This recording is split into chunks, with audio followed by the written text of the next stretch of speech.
बजाज का बड़ा धमाका। भारत की कंपनी अब लेगी केटीएम की कमान। भारत की दिग्गज ऑटो कंपनी बजाज ऑटो ने एक बड़ा ऐलान किया है।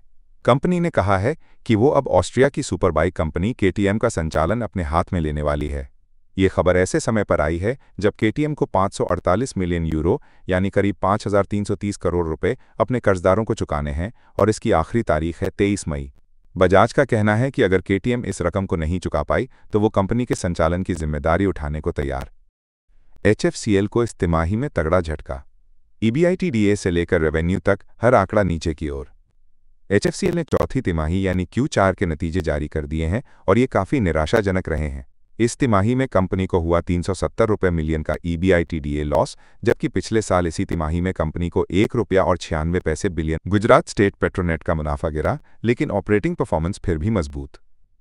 क्या ये संकेत हैं बेहतर फाइनेंशियल कंट्रोल के? गुजरात स्टेट पेट्रोनेट ने Q4 चौथी तिमाही के नतीजे जारी किए हैं।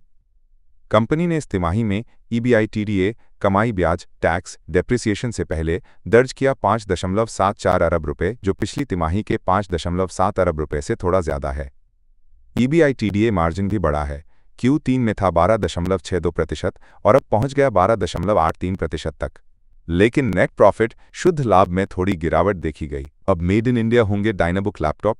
सिरमा एसजीएस टेक्नोलॉजी ने बड़ा कदम उठाया है। कंपनी अब डायनाबुक ब्रांड के लैपटॉप्स भारत में ही बनाएगी। ये एक स्ट्रेटेजिक पार्टनरशिप है जिसका मकसद है भारत में इलेक्ट्रॉनिक मैन्युफैक्चरिंग को बढ़ावा देना और लोकल प्रोडक्शन को ग्लोबल लेवल पर ले। टीवी टुडे नेटवर्क के रिजल्ट आ चुके हैं। प्रॉफिट में गिरावट, लेकिन डिविडेंड की गुड न्यूज़ भी। Q4 में कंपनी का ईबीआईटीडीए 237 रुपीज़ मिलियन से घटकर 46 रुपये मिलियन हो गया और ईबीआईटीडीए मार्जिन 9.60% से गिरकर सिर्फ 1.85% रह गया, यानी मुनाफे की मार। रेवेन्यू की बात करें तो इस तिमाही में रहा 2 रुपये और 50 पैसे बिलियन, जो पिछले साल के बराबर ही है, माइनस यानी न ग्रोथ न गिरावट।